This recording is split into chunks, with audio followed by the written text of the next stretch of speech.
လာပါရှင်ကျမကတော့ယောဂဆရာမနန်းကြီးဖြစ်ပါတယ်ကျမအခုပြသပေးမယ်လေ့ကျင့်ခန်းကတော့ဇာတ်ကြောတက်တဲ့သူတွေကွန်ပျူတာအကြည့်များတဲ့သူတွေခုခေတ်ဆိုရင်တော့ပေါ့နော်ဖုန်းအများကြည့်တဲ့သူတွေလေ့ကျင့်တဲ့လေ့ကျင့်စဉ်ဖြစ်ပါတယ်ရှင်ဒါပေမဲ့ဒီလေ့ကျင့်စဉ်တွေက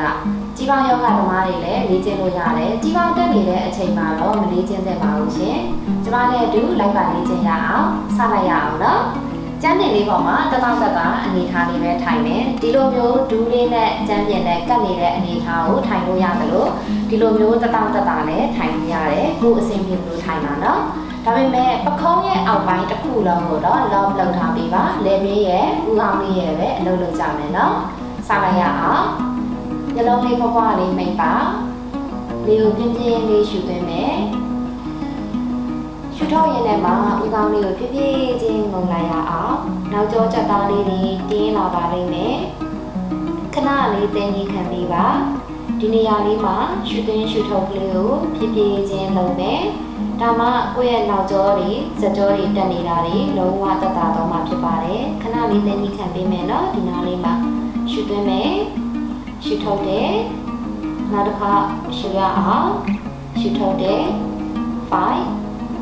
4 3 2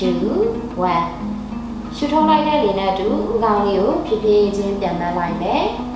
နောက်တစ်ခါလေရှူမယ်ရှူရတဲ့လေနဲ့အတူမေးပြားလေးကိုတွန်းပြီးတော့မော်လိုက်တယ်မျက်လုံးလေးတွေဖွင့်ထားလည်းရတယ်ပိတ်ထားလည်းရတယ်လေရှူမယ်ရှူထုတ်တယ်လေမရအောင်ရှိတဲ့အစီအပိုတွေကိုကြားစေတယ်မေးနှစ်ထပ်ဖြစ်နေတဲ့သူတွေလေ့ကျင့်တဲ့တိုင်းရကလေးကိုပို့ပြီးတော့အားကောင်းစေတယ်အတန်ကိုပို့ပြီးတော့ကြည်ကြည်လင်လင်ဖြစ်စေတယ်ရှူသွင်းမယ်ရှူထုတ်တယ်5 4 3 2 1ဒီကောင်လေးကိုဖြည်းဖြည်းချင်းလေးပြန်နှမ်းလိုက်မယ်နောက်တစ်ဖက်သားလိုက်ရအောင်ဘယ်ဘက်ကိုအသားလေးဆောင်းမယ်ဒီနေရာမှာလေတခုပြောပြရရှိတာကအခုဒါဆိုရင်သူ့ရဲ့ alignment အတဲ့ပေါ့နော်ဒီလိုမျိုးကြီးတွေငှိုက်ပြီးတော့မစားဘူးเนาะဖြည်းဖြည်းချင်းဒီလေမင်းနဲ့ပခုံးနဲ့တသားတဲ့အနေထားဖြစ်တဲ့အတိုင်းလေးဆောင်းသွားမယ်မျက်လုံးလေးတွေအပေါ်မျက်နှာချက်ကိုကြည့်လို့ရတယ်ဒါမှမဟုတ်ရင်မျက်လုံးကိုဖွားဖွားလေးပိတ်ထားလို့ရတယ်ရှူသွင်းမယ်ရှူထုတ်တယ်ညာဘက်လေမင်းကြောလေးတွေတင်းလာတာကိုခံစားကြည့်ပါ1 2 3 4 5ရှူတဲ့လေနဲ့တူခေါင်းလေးပြန်မယ်နောက်တစ်ဖက်သွားမယ်ညာဘက်ကိုအသားလေးကန်ချတယ်လေရှူမယ်ရှူထုတ်တယ်နောက်တစ်ခါရှူသွင်းမယ်ရှူထုတ်တယ်1 2 3 4 5ဒီကောင်ကိုဖြည်းဖြည်းချင်းလေးပြန်မှန်လိုက်ရအောင်ဒီ position လေးကိုဒါအခု၄မျိုးပေါ့နော်၄မျိုးကိုတစ်ကြောဖြစ်ပါတယ်ဒီ position လေးကိုလေ့ကျင့်မယ်ဆိုလို့ရှိရင်၃ကြောလောက်တော့အနည်းဆုံးလေ့ကျင့်သင့်ပါတယ်နောက်ထပ်တစ်မျိုးသွားလိုက်ရအောင်နော်လက်ချောင်းလေးတွေရှက်မယ်နောက်စီလေးပေါ်ကိုတင်မယ်လက်တွေကိုဒီလိုကြီးကားထားတာနဲ့ဆိုင်လက်ကလေးတွေကိုခြုံထားတာကပို့ပြီးတော့အဆင်ပြေပါလိမ့်မယ်လက်အားလေးကိုသုံးပြီးတော့ဥကောင်းလေးကိုဖြည်းဖြည်းချင်းဖိချလိုက်ပါနောက်ကျောကြွက်သားလေးတွေလည်းတင်းလာလိမ့်မယ်ခါကျောလေးတွေလည်းတင်းလာပါလိမ့်မယ်ခဏလေးတင်းကြီးခံပေးပါအောင်နော်ရှူသွင်းမယ်ရှူထုတ်လိုက်တယ်နောက်တစ်ခါလေရှူမယ်ရှူထုတ်တယ်နောက်တစ်ခါရှူသွင်းမယ်5 4 3 2 1ဥကောင်းလေးကိုဖြည်းဖြည်းချင်းလေးပြန်လှမ်းလိုက်ပါ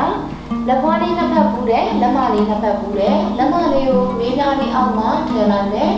ဖြည်းဖြည်းချင်းမေးစီလေးကိုအပေါ်တွန်းပြီးတော့တင်လိုက်တယ်ရှူသွင်းမယ်ရှူထုတ်တယ်အဓိကကတော့ဒီ position တွေကလေမေးနှစ်ထပ်ဖြစ်နေတဲ့အမျိုးသမီးတွေအမျိုးသားတွေပို့ပြီးတော့လေ့ကျင့်တင်တယ်5 4 3 2 1ဖြည်းဖြည်းချင်းလေးလက်ကလေးကိုအသားလေးပြန်ချမယ်ဘေးဘက်ညာအတွက်သားလိုက်ရအောင်အရင်ဆုံးကိုယ့်ရဲ့ဘယ်လက်လေးကိုဆန်းထုတ်တယ်ဒီလိုကျမ်းပေါ်မှာချထားတာမဟုတ်ဘူးเนาะတတောင့်တတာလေးပဲဆန်းထုတ်လိုက်တယ်ညာလက်ဘယ်ဘက်နဲ့ရွက်လေးကိုကိုင်းတယ်ဖြည်းဖြည်းချင်းလေးညာဘက်ကိုဖိချလိုက်တယ်ရှူသွင်းမယ်ရှူထုတ်တယ်နောက်တစ်ခါရှူရအောင်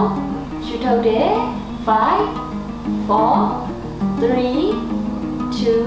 1ဥကောင်းကိုဖြည်းဖြည်းချင်းလေးပြန်မှန်းလိုက်ပါနောက်ထပ်တစ်ဖက်သွားလိုက်ရအောင် ကိုယ့်ရဲ့ဘယ်လက်ညာဘက်နဲ့ရွက်လေးကိုဖြည်းဖြည်းချင်းကင်မယ်ဖြည်းဖြည်းချင်းပဲဘယ်ဘက်လေးကိုဖြီးချလိုက်ရအောင်ရှူသွင်းမယ်ရှူထုတ်တယ်အောက်ကလက်ကြီးဒီလိုရင့်မဖြစ်နေဘူးเนาะအောက်လေးကိုစိုက်ထားပြီးလေးရှူမယ်ရှူထုတ်တယ်နောက်တစ်ခါရှူသွင်းမယ်ရှူထုတ်တယ်5